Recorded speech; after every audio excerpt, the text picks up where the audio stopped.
I'm dealing with an illness. My finances are low. When it turns around, they don't have a good attitude. You're waiting for God to bring you out while God is waiting for you to invite Him in. You have to do like David. Father, thank you that you are with me right here in this valley. I'm not going to live afraid, worried. I may not see a way, but I know you have a way. Instead of just trying to get out of the valley, out of the trouble, out of the fire, if you'll start saying, God, come in. Let me feel your presence in the fire. Show me your greatness in this trouble. Then you'll have a peace that passes understanding, a joy when you could be discouraged, a hope when you should be distraught. In the scripture, 3 Hebrew teenagers wouldn't bow down to the king's golden idol. The king was so furious, he threatened to have them thrown into a fiery furnace. The teenagers said, King, we're not worried. We know our God will deliver us. This made the king even more angry. He had the guards turn up the furnace 7 times hotter than normal. Why did God have the king make the fire even hotter? He wanted it to be a bigger miracle. He wanted the odds to be more against them. The fact is, God could have kept them out of the fire. He's God. He parted Red Seas. He opened blind eyes. Would have been no problem for God to change the king's mind or to help these teenagers escape. But God doesn't deliver us from every fire. Sometimes He'll take you through the fire. The good news is God knows how to make you fireproof. People don't determine your destiny. Bad breaks cannot stop God's plan for your life. Sickness, addictions, unfair situations don't have the final say. Now don't be discouraged because God didn't keep you out of the fire. God doesn't stop every negative situation. He uses adversities to move us into our purpose. We would never know His power if we were never thrown into a fire, so to speak. You wouldn't know He was a healer if you never had an illness. We wouldn't know He could move mountains if we never faced big obstacles. Now quit complaining about what you're up against. It's not a surprise to God. The enemy may have turned up the fire 7 times hotter than normal. They didn't do that without God's permission. God is in control, not just of your life, He's in control of your enemies. Instead of complaining about the fire, start inviting Him into the fire. When He's with you, you cannot be defeated. You and God are a majority. He is a supernatural God. He's not limited by the fire, by the floods, by the famines. What should take you out cannot stop your destiny. Instead of complaining about everything that you don't like, if you'll recognize that God allowed the difficulty. I'm not saying that He sent it, but He allowed it because He had a purpose. And the purpose is not so you can live miserable, worried, and afraid. His purpose is to show His glory through you. It's so other people can see His power and favor on your life. Without great tests, you won't have a great testimony. Without big battles, we won't see big victories. These teenagers said, we know our God will deliver us. They made this statement of faith. Then they said something even more powerful. But even if He doesn't, we're still not going to bow down. That's the kind of people that give the enemy a nervous breakdown. When you can say, God, this is what I'm believing for. This is what I'm hoping will happen. But God, even if it doesn't work out my way, I'm still going to give you praise. I'm still going to be good to others. I'm still going to show up Sunday and usher. I'm still going to pursue my dreams. That attitude gets God's attention. You're saying, God, not my will, but let your will be done. The other thing to consider is that some people will never change. They will never heal. And the reality is that the person you're with is the wrong person. And the only reason you got with them is because you were broken. Can you truly be yourself with this person? That's big. Because again, a lot of people, they go on these dates, they're bringing their representative, and the chemistry happens on a surface level with the representatives that both sides are bringing. But when you actually show your true self, now what happens? is, can we enjoy each other with no distractions? We love going out together and we do all these fun stuff and we're doing all these things, and that's great, all right? We know how to have fun together.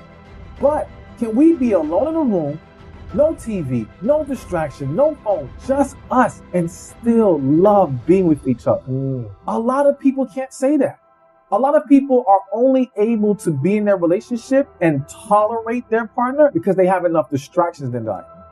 Go on a road trip for at least 6 hours, no phone, no distraction, just you and them talking. Will you still be happy after those 6 hours? A lot of people can't make it that far in a car ride with their partner. So you've got to really push those boundaries to see, what do we really have here if this is really going to be called a connection? Connection cannot be created, nor can it be destroyed. It's either there or it's not. There's nothing you can do to build connection. You can build a stronger bond.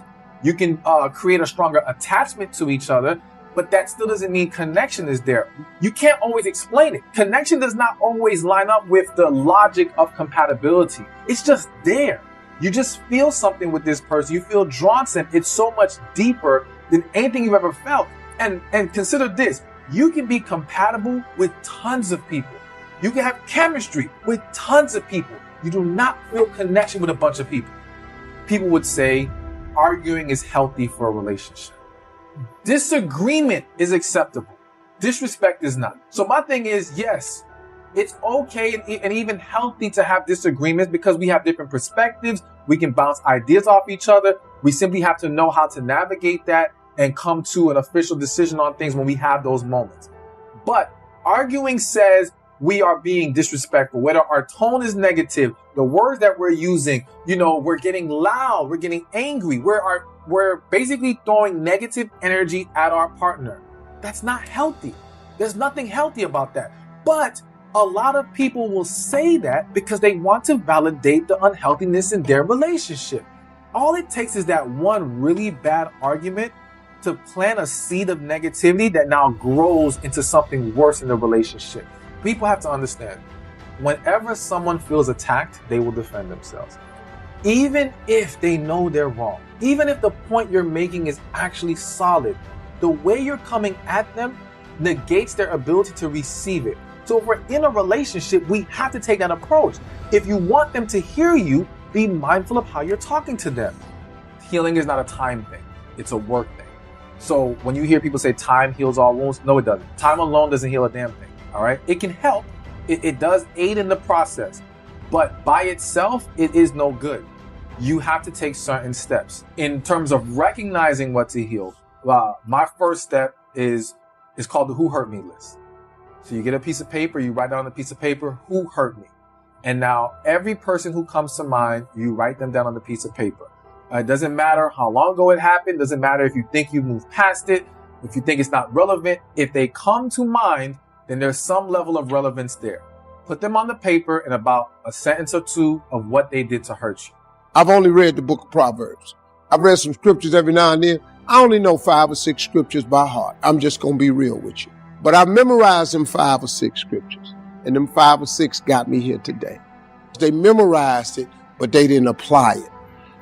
I have applied 6 scriptures to change my life. But these books that I told you about, The Power of Positive Thinking by Norman Vincent Peale and The Magic of Thinking Big by David Schwartz, you know what it does? It just teaches you how this works. Once you get this, y'all, you can change everything. Negativity, you can protect yourself from negativity. And that's what stops most people, negative thoughts. You can coat your mind from negativity. It's a real simple exercise to do. I do it every morning before I walk out the door. So I walk out as a positive person. I get tired sometimes. That's different from being negative because I get mentally drained from my job at times. But to coat your mind from negativity, the way you can put a coating around your mind is with one simple thing: gratitude. Gratitude erases negativity. I'm going to show you how this works. If you wake up in the morning and you start having negative thoughts, man, this ain't my day. I woke up on the wrong side of the bed. I'm tripping. I just don't feel myself. Every time you feel in the middle of the day, if you feel yourself doing that, stop. Just stop for a second. and start going over in your mind everything you have to be grateful for. Not everything you want, everything you already have, because what you have is substantial. You just haven't gone over the list and taken inventory in a long time. But the fact that you can walk, that's a blessing. The fact that you woke up, that's another blessing. The fact that you can see, think, reason, that's another blessing. The fact that you can go somewhere and get yourself something to eat, that's another blessing. The fact that you can go and turn the key and call someplace home, that's another blessing. The ability to dream is a blessing. The fact that you have an opportunity to get it right is another blessing. The fact that you're beautiful, that's another blessing. The fact that you have any measure of health, that's another blessing. And I'm just talking to you, I don't even know you. I could give you 50 things you ought to be grateful for right now. I don't even know you. Start coating your mind with gratitude. It'll change everything for you. Forgive and grow. I had to let that luggage go. You see, your mind is, when you go into a service station to get gas, you don't go in there and just start pumping. When you push the lever up, it clears the previous bill. By the same token, if you want to begin to move, you got to clear your mind of all the unnecessary luggage and baggage that's weighing us down. I couldn't move. I couldn't think about what am I going to do to get out of this situation, because I was so concerned about what happened and what he did to me and how bad it was. I was so stuck in that I couldn't even focus on what I should have done. Feeling sorry for myself and angry, and none of that was taking me anywhere. So pretty soon I learned through effort, made a conscious, deliberate, determined effort. I had to let it go. I had to forgive it. Let it go and begin to focus on developing myself. And I say to you, you're going to have people to do things to you. Things are going to happen to you. And the most important thing to do is to harness your will and let it go. 3 days later, I'm in a 100-mile race, no train at all. And when you do that, it is stupid. But when it does, if you're not going to quit it, like you just talked about, it breaks you down to nothing. You are suffering so badly, mentally and physically, that all of these demons are coming up, and you're trying to find answers, and you're trying to find answers. It was like living 19 hours. It's like 5 years I put into 19 hours of highs and lows and pitfalls and seeing the sun come up. And it was like, my God, I lived 5 years in 19 hours. It was unbelievable. Once you realize what you get from Ultra, what you get from life, I can apply that now just by sitting here with you. You know, those tools now, I don't need to go out, even though I still do it, and go out and hammer. The hammering part is like, it's like a purging of the soul. And you go out there and hammer out there. Yeah, you got to do that every once in a while. You got to hammer, man. You got to get after it. But now I figured out so many different ways and so many different tools through all of the journeys I've been through just growing up, man. Just being mature, just being really mature and not holding on to hate. Really just letting all that shit go, man, and starting from scratch, and let's go forward. How do you let it go? I don't think enough about people that have wronged me, or situations that have wronged me, because once you've come to a place where you are really happy with who you are in life, like all these, I used to be so hurt by everything in the military, and someone did something or said something, like, man, I have overcome so much shit. There's not I'm just in a really good headspace right now. My headspace, I own it.